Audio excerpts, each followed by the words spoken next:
Hola everyone, welcome back to With Esme. Today you're joining me on a 4-day trip to Lisboa, Portugal.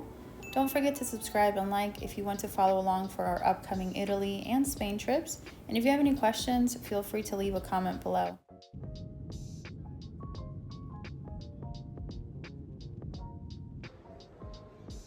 We know very basic Portuguese, and getting around the airport, the metro, and the city were the easiest of any of the places we visited. We landed on Wednesday afternoon, and the sun wasn't due to set until about 9 p.m., so we still had a full day ahead of us. Cobblestones were shimmering in the light, the weather was that perfect blend of warm and breezy, and it felt like the city was welcoming us with open arms. Wynn found this hotel on our Delta Sky Mile site, and the photos sold him instantly. It's right along the Tagus River, surrounded by parks, restaurants, bars, and has a few attractions. They also have a super cool 360 lookout bar attached to the building. Walking into the lobby, we were hit with modern and futuristic vibes. Everything's made of glass, beams, it's sleek and super airy. The room was smaller than expected, but it was still comfy with an awesome view of the river. There were quirky little touches like a glass shower and a hanging egg chair.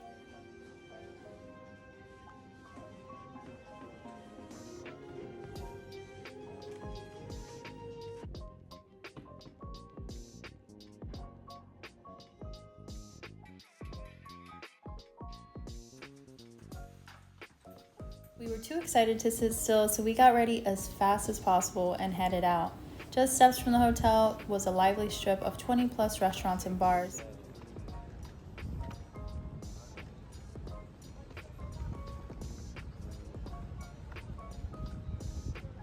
We didn't walk through the gardens.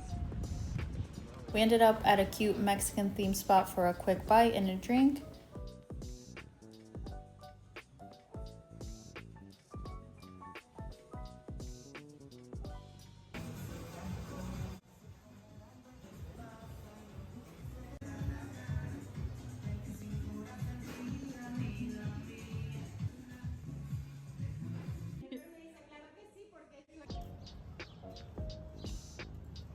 Afterwards, we wandered along the river through a nearby park. The later it got in the day, the more people and families came out to enjoy the night, and it felt so lively and so welcoming.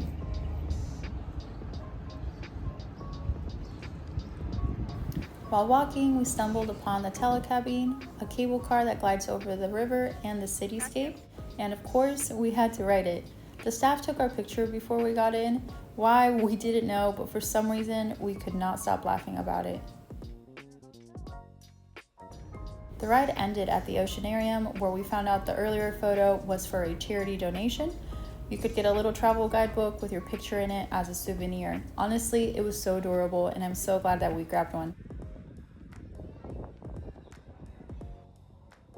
We climbed a hill overlooking the river and the ocean. The sun was blazing by this point, so we found shade under a tree and just sat there talking and soaking it all in for the next couple hours. It was peaceful and grounding and a great little pause in our day. Side of the river. This is Later, we decided to tackle laundry. It sounds so boring, but doing something so normal in a foreign city made me feel so connected.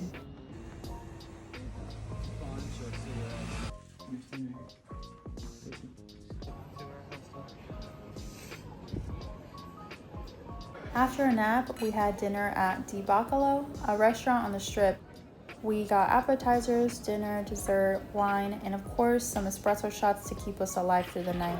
Our server gave some party advice to the table next to us, and we totally eavesdropped and quickly made friends to get in on the tips. We ended up taking an Uber near Pink Street, which is one of the nightlife hubs.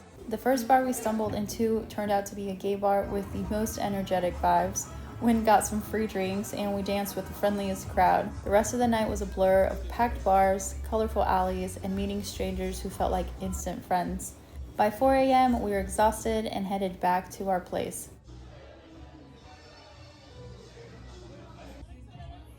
The next day I didn't film, we just slept in, watched movies, went out for food, and walked along the river.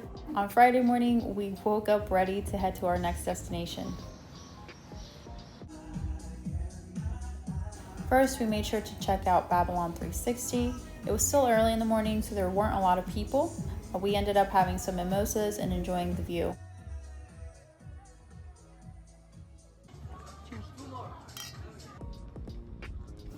After, we got some sushi for lunch. It was really good. We ate so much sushi and it was crazy cheap. IKEA?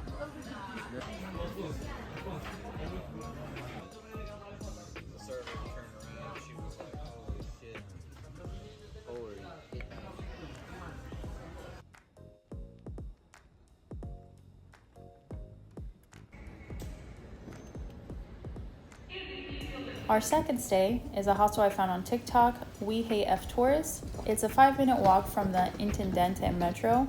Although walk is generous since the cobblestone hills were endless and slowed us way down. The hostel was fantastic. It was clean, safe, and full of activities and tours to sign up for. We stayed in a share room with 2 others. It wasn't bad, but I think it would be a lot better with friends.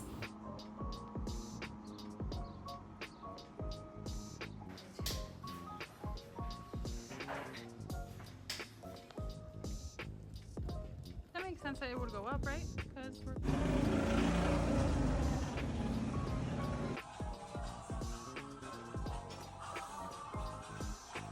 After putting our bags down, we hit up nearby thrift stores. I was in heaven and did not record anything. But after, we climbed to Miraduro Senhora do Monte. It's a lookout point with breathtaking views. And fair warning, Lisbon loves stairs, so prepare for a good leg workout.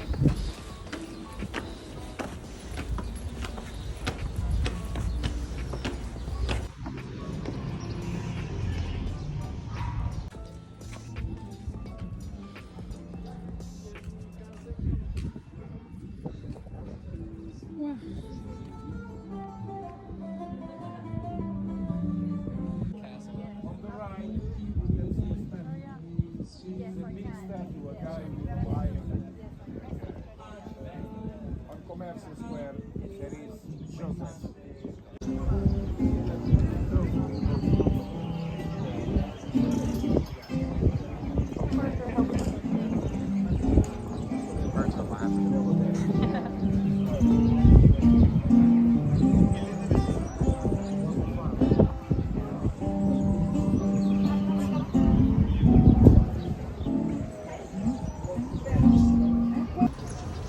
That night, we joined a group at our hostel for a charcuterie, wine, and bar hop in Barrio Alto. Then over here, also canapes, but with tuna. We go to the Fado House, the show we're gonna see afterwards. We heard traditional fado music, we laughed, and had so many drinks. It was a perfect party night in Lisbon. The city felt so safe, everyone seemed so stylish and so welcoming.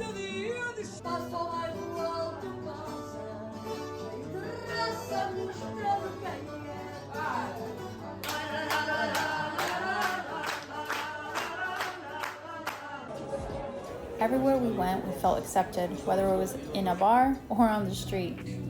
And there was no competition to see how many places we could go into, but if there was, I'm pretty sure we would have won. It was so much fun, and we ended up staying out until morning.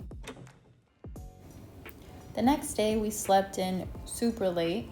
Around noon, this angelic voice floated through the streets. A woman with the edgiest curly mullet and a glorious voice was on our balcony. She started singing softly into a speaker, chatting with people passing below. I was too hungover to move, but I laid there listening and looking at her. I was feeling utterly saved by her songs. It was one of those unexpected moments that just stays with you forever. This is probably my favorite memory I made in Portugal. Once I peeled myself off the floor and into the shower, we took off to the famous Feira de Ladra flea market. It was a long walk with glorious views of the city, art, and again, so many stairs. We arrived a bit late, but there were still hundreds of booths selling antiques, clothing, accessories, handmade trinkets, art, and of course, food. We also saw so many dogs. Everyone seemed to treat them like their little babies, and it made me so incredibly happy.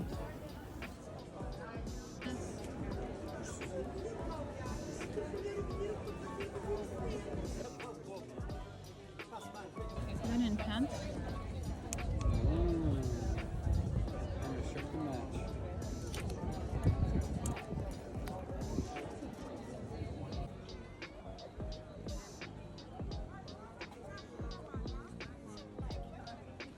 Brioche.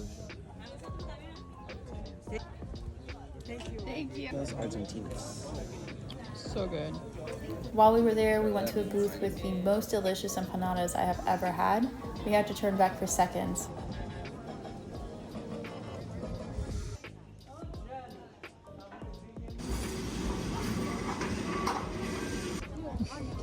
Cheers.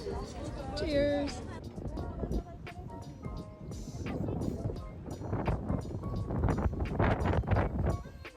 We walked around for the rest of the day, stopped to get some snacks, lunch, and sightsee, and just hang around.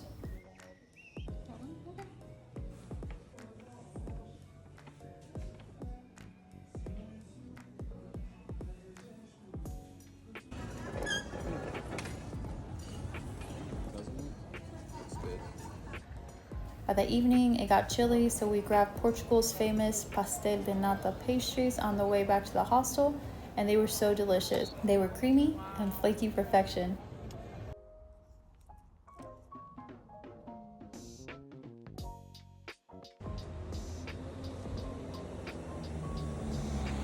After a nap, we went out for more walks and went down the street for gyros, cheesy naan, and a chicken dinner.